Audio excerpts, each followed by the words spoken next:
आज हम स्टडी करेंगे क्लास 12th का लेक्चर नंबर 3 जो है कूलम्स लॉ के ऊपर। तो यहाँ पे कूलम्स लॉ को एक्सप्लेन करने के लिए हमारे पास दो मेथड होंगे।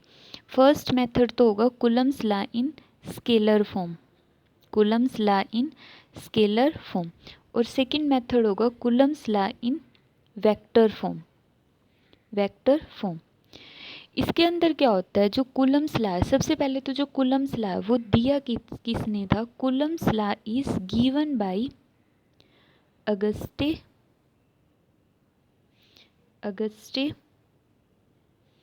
D Coulomb. Auguste de Coulomb ये एक साइंटिस्ट का नाम है। इसने 1785 के अंदर कूलम्स लॉ दिया था।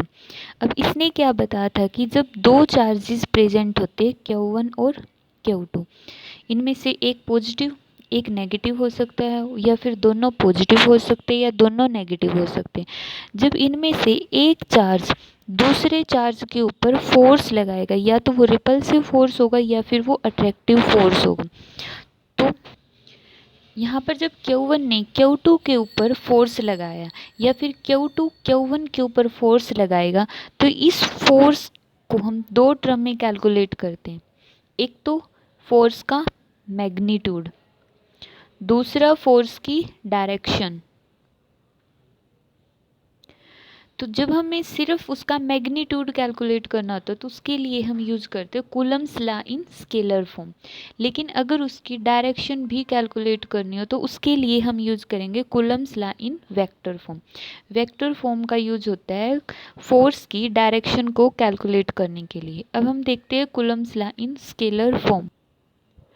तो कूलम्स ने क्या बताया था कि जब दो चार्जेस प्रेजेंट होंगे Q1 और Q2, और इनके बीच में कोई मीडियम प्रेजेंट होगा, और Q1 और Q2 के बीच की सेपरेशन होगी R, मीन्स R डिस्टेंस के ऊपर दो चार्जेस रखे हुए हैं Q1 और Q2। तो इस टाइम पर ये जो एक दूसरे के ऊपर फोर्स एक्सर्ट करेंगे वो फोर्स डायरेक्टली प्रोपोर्शनल होगा magnitude of charge Q1, directly proportional होगा magnitude of charge Q2, and inversely proportional होगा distance, square of distance between this two charges. जब हम इसको कंबाइन करेंगे तो यहाँ पर आएगा force directly proportional to Q1 का मैग्नीट्यूड मल्टीप्लाई बाई Q2 का magnitude divide by R square. जब हमने यहाँ पे प्रोपोर्शनलिटी के सैंपल को हटाया तो यहाँ पर आएगा force is equal to K Q1 Q2 divide by R square. यहाँ पर K है वो एक प्रोपोर्शनैलिटी कांस्टेंट है। अब जो K की वैल्यूज़ है वो किसके ऊपर डिपेंड करेगी, K की वैल्यूज़ डिपेंड करेगी इस मीडियम के ऊपर। जो दो चार्जेस के बीच में मीडियम प्रेजेंट है उसके ऊपर K की वैल्यू डिपेंड करेगी।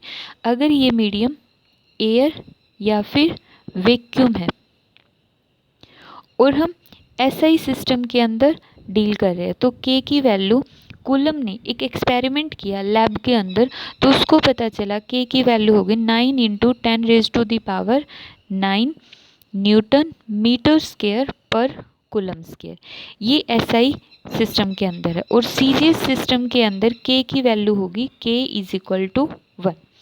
ये दोनों वैल्यूज़ याद रखनी है न्यूमेरिकल के अंदर। तो यहाँ पर हमने एक चीज़ देखी कि फोर्स के ऊपर हमने एरो का सिंबल नहीं लगाया है। क्यों नहीं लगाया, क्योंकि स्केलर फॉर्म के अंदर हम फोर्स के सिर्फ मैग्नीट्यूड को स्टडी कर रहे हैं। अगर हम यहाँ पे एरो का सिंबल लगाएंगे तो उस टाइम पे हमें यहाँ पे मैग्नीट्यूड मॉडुलस का सिंबल भी लगाना पड़ेगा, वरना तो दोनों ही सिंबल मत लगाओ। सिंपल एफ का मीनिंग है कि मैग्नीट्यूड ऑफ फोर्स। तो यहाँ पे कूलम्स लॉ की जो डेफिनेशन हो गई वो हो गई कि this law gives the force of interaction, this law gives the force of interaction between any two point charges, between any two point charges. यहाँ पे मेन वर्ड है टू पॉइंट चार्जेस। तो ये जो कूलम्स लॉ होगा वो दो point charges के ऊपर ही वैलिड होगा, ठीक है। तो this law gives the force of interaction between two point charges is directly proportional to product of magnitude of two charges and inversely proportional to square of distance between them। तो यहाँ पे दो word important आए Coulomb's law की definition में। First तो to point charges और second है मैग्नीट्यूड ऑफ चार्जेस।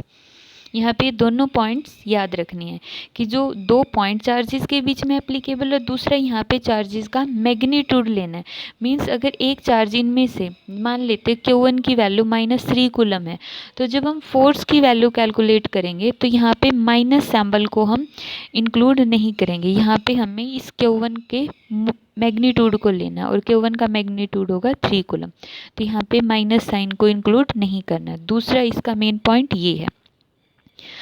अब इसके अंदर कूलम्स ने जो K की वैल्यू दी थी 9 × 10⁻⁹, तो उसके मन में ये क्वेश्चन आया कि अगर ये मीडियम एयर या वैक्यूम की जगह कोई और मीडियम होता है, जैसे वाटर हो गया या फिर कोई ऑयल वगैरह हो गया, तो उस केस में ये K की वैल्यू को हम कैसे निकालेंगे। तो उसके लिए इसने K की वैल्यू को एक सिंपल फॉर्म में दिया, जो है K = 1/4πε0। ये है एप्सिलन और जीरो नहीं पढ़ेंगे हम, इसको पढ़ेंगे एप्सिलन नॉट। तो यहाँ पे जो एप्सिलन नॉट है, जहाँ अगर ये नॉट आता है तो दैट मीन्स ये एयर या वैक्यूम के लिए है। तो इसके लिए इसने एप्सिलन नॉट की वैल्यू यहाँ से निकाल ली। K की वैल्यू उसको पता थी, पाई की वैल्यू हमें पता होती है, तो एप्सिलन नॉट की वैल्यू निकाल ली। तो ये आई 8.85 × 10⁻⁻12 कूलम स्क्वायर पर न्यूटन पर मीटर स्क्वायर। और जब हम यहाँ पे इसका डायमेंशनल फॉर्मूला कैलकुलेट करते हैं तो यहाँ से निकालते हैं हम F = Q1 Q2 r² और K की जगह हम यूज़ करेंगे 4πε0। यहाँ से अगर हम ε0 की वैल्यू निकालेंगे तो आएगी Q1 Q2 / F 4πr²। अब हमें पता है कि जो भी हम डायमेंशनल फॉर्मूला यूज़ करते हैं वो फंडामेंटल यूनिट्स की फॉर्म में यूज़ करते हैं, जो हमने +1 क्लास में पढ़ी थी कि 7 फंडामेंटल यूनिट्स होती है। उन 7 फंडामेंटल यूनिट्स में चार्ज नहीं आता है, उनमें क्या आएगा, करंट आएगा। तो सबसे पहले तो हमें इस चार्ज को करंट की फॉर्म में कन्वर्ट करना पड़ेगा। अब हमें पता है कि करंट का फॉर्मूला क्या होता है, चार्ज बाई टाइम। तो यहाँ से Q किसके इक्वल आ गया, I × T। तो Q की जगह हम पुट करेंगे I × T इस फॉर्मूले के अंदर। तो हम इस साइड वाले पोर्शन को रब करते हैं पहले। अब हम एप्सिलन नॉट के अंदर इसकी वैल्यू पुट करेंगे। तो Q1 की जगह IT, Q2 की जगह भी IT, कोई फ़र्क नहीं पड़ेगा I1 T1 और I2 T2 रखने से, डिवाइड बाई F। फोर्स का डायमेंशनल फॉर्मूला होता है ml² T-2। उसके बाद 4π कांस्टेंट है, इसका कोई डायमेंशनल फॉर्मूला नहीं होगा। r डिस्टेंस है, तो यहाँ पे r का स्क्वायर मीन्स l का स्क्वायर। सॉरी, यहाँ पे फोर्स का डायमेंशनल फॉर्मूला ml/T-2 होता है। क्यों? क्योंकि फोर्स = मास × एक्सेलरेशन।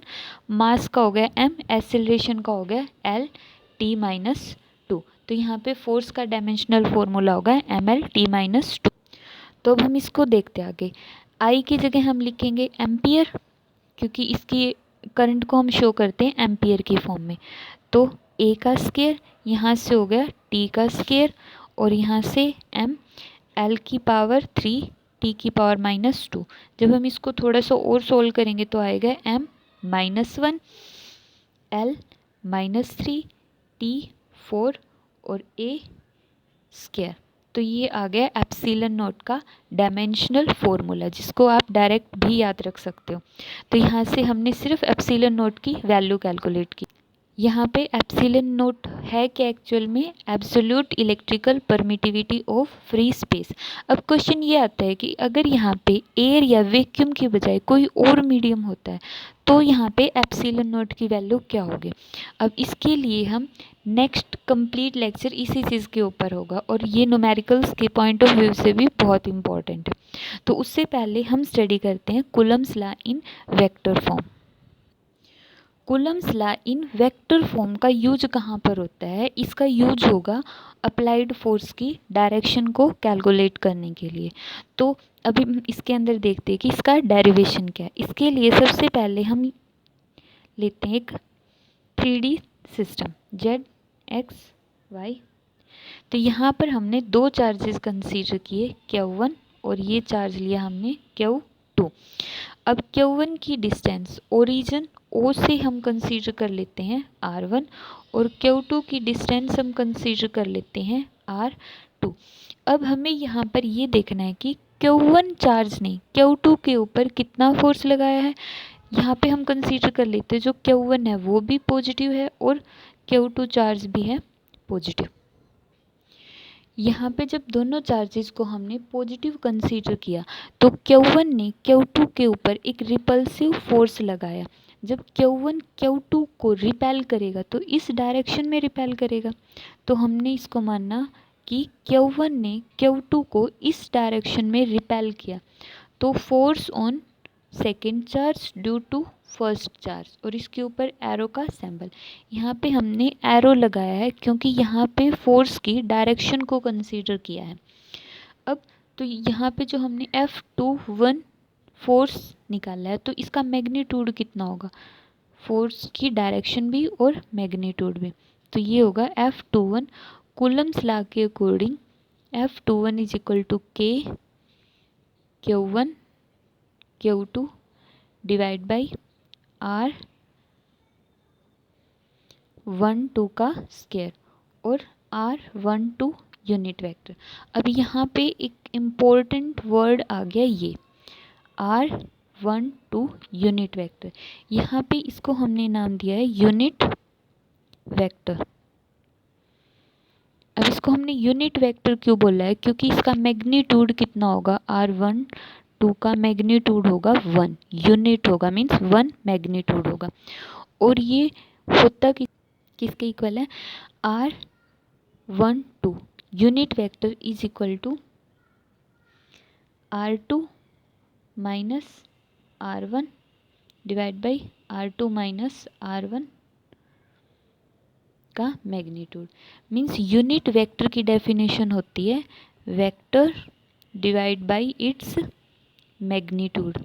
यूनिट वेक्टर की क्या डेफिनेशन होगी, vector divide by its magnitude. तो यहाँ पे हम +1 क्लास में पढ़ चुके हैं कि किसी भी वेक्टर को लिखने का मेथड क्या होगा। जैसे R12 है, इसको हम वेक्टर फॉर्म में लिखेंगे R12 और R12 का मैग्नीट्यूड। तो R12 वेक्टर को हम कैसे लिखते हैं, position vector of second coordinate minus position vector of first coordinate. तो यहाँ पर हमने लिखा R2 माइनस R1। ठीक है, तो यहाँ पे हमने R12 ही क्यों लिया है, R21 क्यों नहीं लिया, मीन्स R21 क्यों नहीं लिया। यहाँ पर हम कंसीडर कर रहे हैं कि पहले जो चार्ज Q2 था वो कहाँ पर था, Q1 के पास था, बिल्कुल Q2 चार्ज यहाँ पर नज़दीक था। उस टाइम पे इसका पोजीशन वेक्टर लगभग R1 ही था। उसके बाद इसने इसको रिपेल करके यहाँ तक ट्रांसफ़र कर दिया, तो इसका पोजीशन वेक्टर हो गया R2। तो मतलब इसका फाइनल पोजीशन वेक्टर हो गया R2 और इनिशियल कितना था इस Q2 का, R1 के इक्वल था। तो final minus initial, R2 minus R1, final minus initial, और ये किसके इक्वल है, R12। इसलिए हमने यहाँ पे R12 लिया है, ना कि R21। तो यहाँ पे ये पॉइंट ध्यान रखना है कि जब भी फोर्स F21 होगा तो यहाँ पे डायरेक्शन को शो करने के लिए हमने एक यूनिट वेक्टर लगा दिया, क्योंकि कूलम्स लॉ वेक्टर फॉर्म के अंदर किसके लिए है, डायरेक्शन को शो करने के लिए। और डायरेक्शन शो करने के लिए यहाँ पर हमने एक यूनिट वेक्टर का यूज किया है। अब हम इसका अगर यूनिट वेक्टर को सोल्व करते हमने देखा था कि r12 यूनिट वेक्टर किसके इक्वल है, r12 vector divide by r12 का मैग्नीट्यूड। और इसको हम ऐसे भी लिख सकते हैं r12 वेक्टर और मैग्नीट्यूड दोनों को रिमूव कर दो r12, तो उस केस में f21 वेक्टर की वैल्यू कितनी हो जाएगी, k q1 q2 r12 vector divide by r12 की क्यूब। तो ये तो कौन सा फोर्स है, जो Q1 ने Q2 चार्ज के ऊपर फोर्स लगाया है F21। अगर हमें कैलकुलेट करना है कि Q2 ने Q1 के ऊपर कितना फोर्स लगाया, अब फोर्स लग रहा है Q1 के ऊपर, जो ये Q1 चार्ज है, अब ये Q2 इसके ऊपर फोर्स लगाएगा, दोनों पॉजिटिव है, तो Q2 Q1 के ऊपर जो फोर्स लगाएगा तो ये इसको इस डायरेक्शन में रिपेल करेगा। इसके फोर्स को हम लिखेंगे force on charge first by charge second, और ऊपर वेक्टर का सिंबल।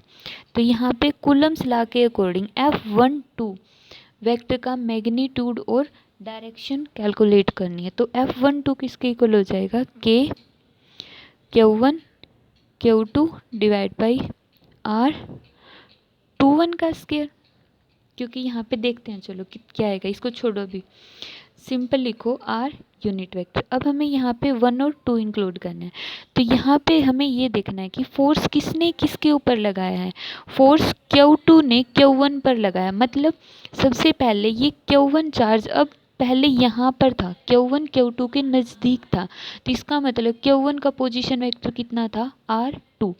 तो इनिशियल पोजीशन वेक्टर कितना हो गया, R2, अप्रोक्सीमेटली R2, जिसको हमने शो किया R1 से। अब जैसे ही ये इसने Q2 ने इसको रिपेल कर दिया, तो रिपेल करते ही ये कहाँ पर चला गया, R1 पोजीशन वेक्टर के ऊपर, तो इसका फाइनल पोजीशन वेक्टर हो गया R1।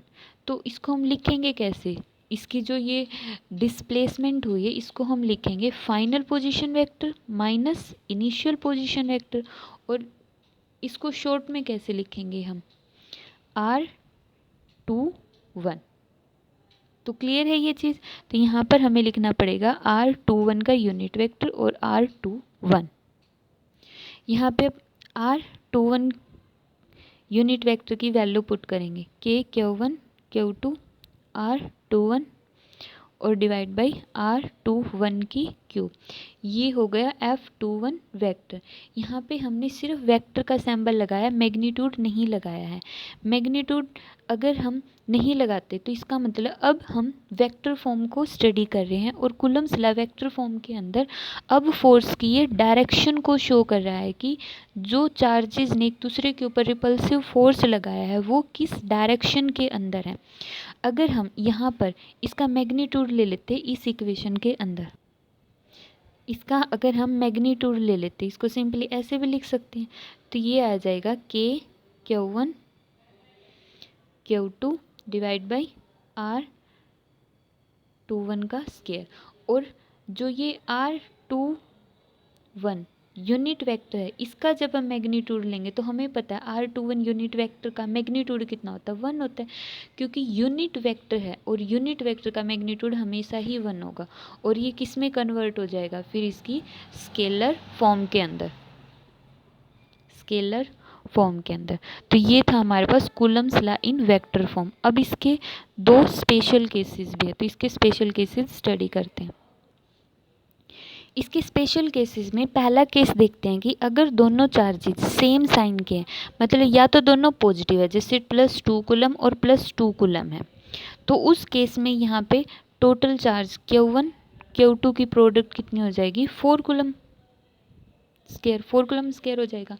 और अगर ये दोनों नेगेटिव है तो उस केस में भी नेगेटिव की प्रोडक्ट कितनी हो जाएगी, 4 कूलम हो जाएगी। तो यहाँ पर इस केस में हम देखेंगे कि अगर दोनों चार्जेस सेम साइन के हैं तो Q1 और Q2 की प्रोडक्ट ग्रेटर देन 0 होगी और उन दोनों के अंदर रिपल्शन होगा। तो यहाँ पर जो फोर्स लगेगा वो कैसा होगा, रिपल्सिव फोर्स लगेगा। दूसरा स्पेशल केस क्या होता है कि अगर दोनों चार्जेस यहाँ पे डिफरेंट साइन के हैं, डिफरेंट साइन का मतलब क्या होता है कि एक पॉजिटिव चार्ज है और दूसरा नेगेटिव। अगर एक पॉजिटिव है और दूसरा नेगेटिव है तो उस केस में Q1 और Q2 की वैल्यू क्या होगी, लेस देन 0। और उन दोनों के बीच में फोर्स कैसा होगा, अट्रैक्टिव फोर्स होगा। मीन्स दोनों चार्ज एक दूसरे को अट्रैक्ट करेंगे। यहाँ पर अगर इनमें से जैसे एक नेगेटिव होगा और दूसरा पॉजिटिव, तो इन दोनों के बीच में जो फोर्स लगेगा वो अट्रैक्टिव फोर्स होगा, एक दूसरे को ये अपनी तरफ अट्रैक्ट करेंगे। ये था इसका वेक्टर फॉर्म कूलम्स लॉ का। तो यहाँ पर हमने कूलम्स लॉ की दो फॉर्म पढ़ी थी, स्केलर फॉर्म और वेक्टर फॉर्म। स्केलर फॉर्म के अंदर हमने स्टडी किया था कि अगर फोर्स का सिर्फ मैग्नीट्यूड निकालना है, अगर डायरेक्शन भी निकालनी है तो हम उसकी वेक्टर फॉर्म को स्टडी करेंगे। कल की लेक्चर के अंदर हम कूलम्स लॉ के न्यूमेरिकल को स्टडी करेंगे। Thank you.